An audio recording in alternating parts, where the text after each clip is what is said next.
सानपाडा परिसरात गोळीबार केल्याची धक्कादायक घटना समोर आली आहे। 5 ते 6 राऊंड गोळीबार करून 2 आरोपी फरार झाले आहेत। या गोळीबारात एक जण जखमी झाला असल्याची माहिती समोर आली। भर दिवसा नवी मुंबईच्या सानपाडा स्टेशन जवळील डी-मार्ट परिसरामध्ये हा गोळीबार केला असून परिसरातील नागरिकांमध्ये भीतीचे वातावरण निर्माण झाले। या घटनेची माहिती मिळताच सानपाडा पोलीस घटनास्थळी दाखल झाले असून अधिक तपास पोलिसांकडून करण्यात येत आहे। सानपाडा येथे डी-मार्ट परिसरामध्ये राजाराम ठोके या व्यक्तीवर फायरिंग करण्यात आली आहे। राजाराम ठोके हा एपीएमसी मार्केटमधील कचरा कॉन्ट्रॅक्टर आहे। ठेकेदारीवरून फायरिंग झाली आहे, याचा तपास सुरू आहे। 6 ते 7 राऊंड फायर केले आहेत। गंभीर जखमी राजाराम ठोके यांना खासगी रुग्णालयात उपचारासाठी दाखल करण्यात आलं आहे।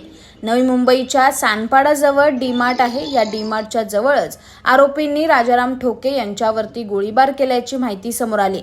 सानपाड्यातील स्टेशन जवळचा रस्ता मोठ्या वर्दळीचा आहे। या रस्त्याचा वापर अनेक नागरिक करत असतात। भर दिवसा हा गोळीबार घडल्यानंतर नागरिकांमध्ये भीतीचं वातावरण निर्माण झालंय।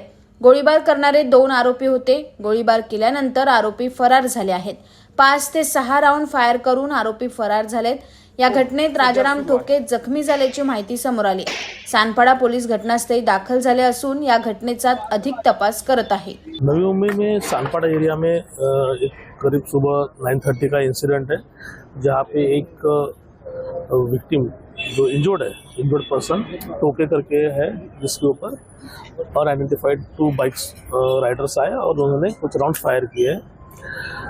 जो इंजर्ड पर्सन है वो अभी हॉस्पिटल में एडमिट है, स्टेबल है डॉक्टर का बोलना है, लेकिन अभी उससे हमारी कुछ बात हुई नहीं है।